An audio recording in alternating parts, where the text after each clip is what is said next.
آزادی ملنے کے بعد سب سے بڑا مسئلہ یہ اٹھا کہ ملک کا دستور کیسا ہو۔ ہندوستان کے دستور کی بنیاد 26 جنوری میں ہوئی، جس کی یاد میں ہم جمہوریت مناتے ہیں۔ چنانچہ ہندوستان کے آئین کے ابتدائی حصے میں یہ لکھا گیا ہے کہ ہم ہندوستانی عوام تجویز کرتے ہیں کہ انڈیا ایک آزاد سماجوادی جمہوری ہندوستان کی حیثیت سے وجود میں لایا جائے، جس میں تمام شہریوں کے لیے سماجی، معاشی، سیاسی آزادی خیال، اظہار رائے، آزادی عقیدہ اور مذہب و عبادات کو یقینی بنایا جائے گا، اور ملک کی سالمیت و یکجہتی کو قائم و دائم رکھا جائے گا۔ اور اس اہم رول ادا کرنے والوں میں سب سے زیادہ پیش آگے مولانا حفظ الرحمان صاحب رحمۃ اللہ علیہ تھے، جن کی بدولت آج ہم آئین ہند کے مطابق اپنے حقوق و تحفظ کا مطالبہ کرتے ہیں کہ ہمیں مذہبی آزادی چاہیے، ہمیں قرآن کی آزادی چاہیے، ہمیں جان و مال کی حفاظت چاہیے، ہمیں عزت و آبرو کی حفاظت چاہیے، ہمیں عبادت گاہوں کی حفاظت چاہیے، ہمیں شعائر اسلام کی حفاظت چاہیے۔ اب اگر ان چیزوں کی آزادی ملتی نہیں، جیسا کہ آج مشاہدات و واقعات اس کی گواہی دیتے ہیں، تو یاد رکھو کہ یہ آزادی اور جمہوریت کی بدنامی ہے۔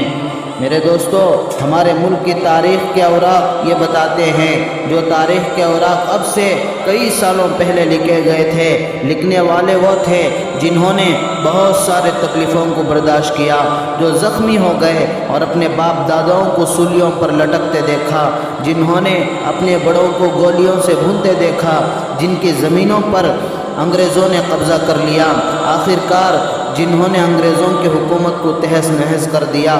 اس لیے آج ٹیپو سلطان کا ایک حامی، شاہ عبد العزیز رحمۃ اللہ علیہ کا ایک وفادار، مفتی کفایت اللہ کا ایک متبع، مفتی محمود الحسن کا ایک علم بردار، گاندھی اور نہرو کا ایک سفیر، سبھاش چندر بوس کا ایک سپاہی، یہ کہہ دینا چاہتا ہے کہ یہ ملک آزاد ہے، اسے آزاد رہنے دو۔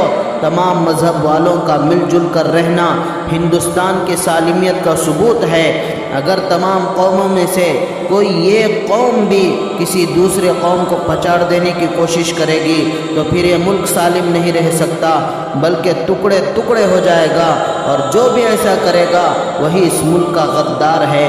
اس سے سارے ملک والوں کو بچ کر رہنا چاہیے اور اپنے پیارے ملک کو بچانا چاہیے، اس لیے کہ ہماری ذمہ داری ہے کہ ہم اس ملک کو بچائیں، ہمارے ہوتے ہوئے یہ ملک نہ ڈوبے۔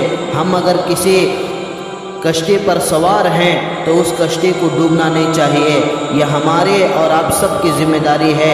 اس ذمہ داری کو پورا کرنے کے لیے ہم ملک کو جگائیں گے۔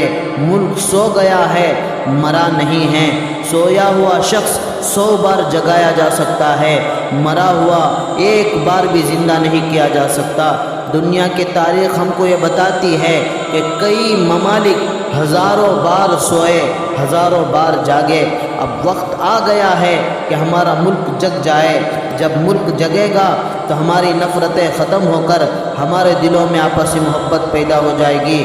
جب ملک جگے گا تو ہندو، مسلم، سکھ، عیسائی، ان کے علاوہ سارے مذاہب والے آپس میں بھائی بھائی بن کر رہیں گے۔ جب ملک جگے گا تو ہماری ماں اور بہنوں کی عزت محفوظ رہے گی۔ جب ملک جگے گا تو سارے ظالم اپنے ظلم سے رک جائیں گے۔ جب ملک جگے گا تو ہمارے ملک کی معاشی حالت اچھی ہو جائے گی۔ جب ملک جگے گا تو ہمارے مساجد و منادر اور چرچ اور دوسرے عبادت گاہیں محفوظ ہو جائیں گی۔ جب ملک جگے گا تو کوئی دشمن ہمارے ملک کی طرف نگاہ اٹھا کر بھی نہیں دیکھ سکتا۔